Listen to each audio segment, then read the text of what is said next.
Society has convinced millions that the way to wealth is simple: work hard, save money, and invest wisely.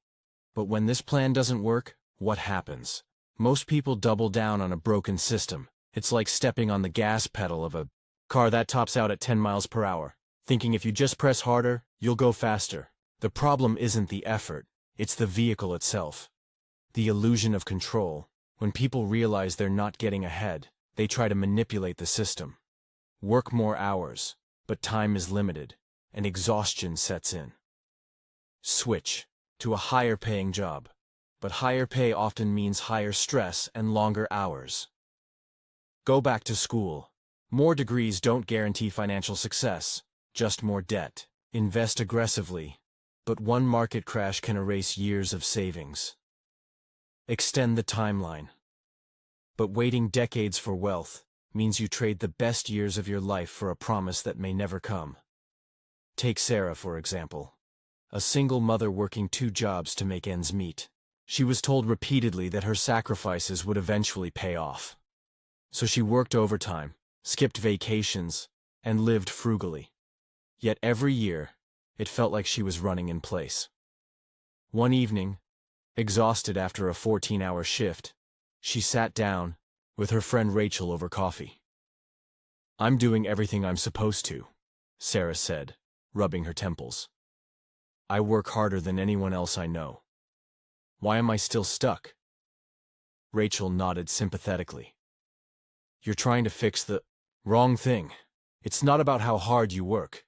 It's about what you're working on." Sarah frowned. "What do you mean?" "You're playing by rules designed to keep you in the game forever," Rachel explained.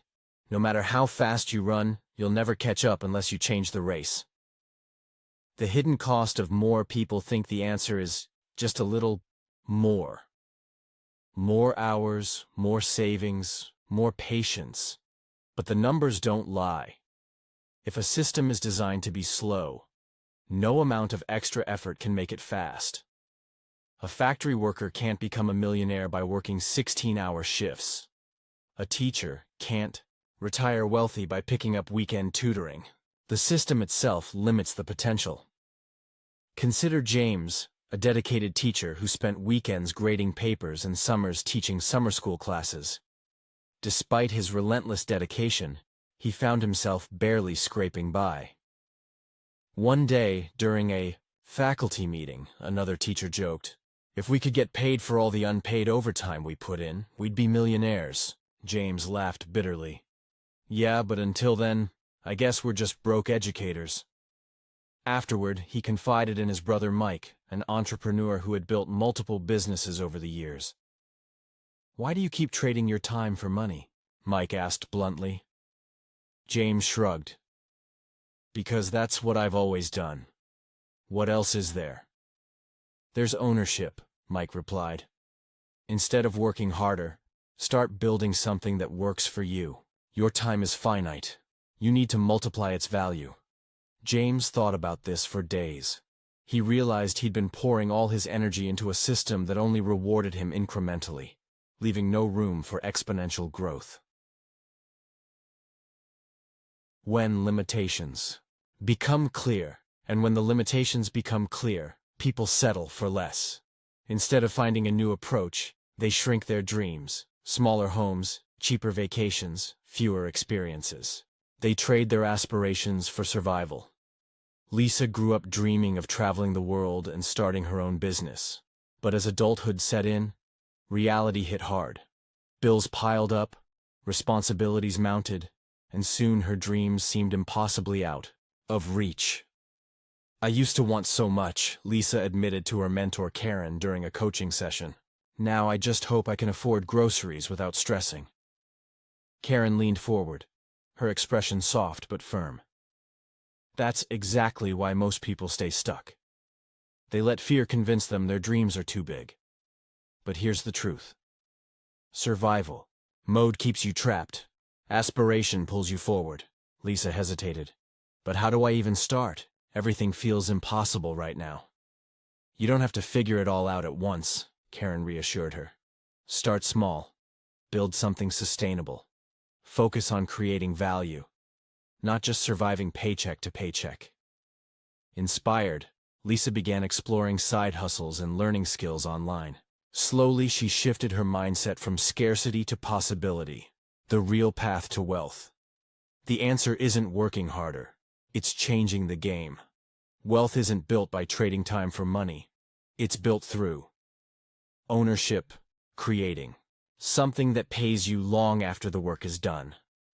Leverage, using technology, automation, and systems to multiply your efforts. Control, removing dependence on bosses, pensions, and unpredictable markets. Wealth doesn't come from pressing the gas harder, it comes from getting in the right vehicle. Tom understood this better than anyone. After years of climbing the corporate ladder, he grew disillusioned with the endless grind. One day, while attending a networking event, he met Alex, a successful app developer who had achieved financial independence in his early 30s. "How did you do it?" Tom asked curiously. Alex smiled. "I stopped trading hours for dollars. I started building assets, things that generate income whether I'm awake or asleep." Tom raised an eyebrow. "Like what?" "My first project was a mobile app," Alex explained. "Once it launched, users downloaded it, subscribed, and paid me monthly fees. I didn't have to keep working for that money. It came automatically." Intrigued, Tom decided to explore similar opportunities. Over the next few months, he invested in learning coding and digital marketing. Within 2 years, he launched his own software product, which quickly gained traction.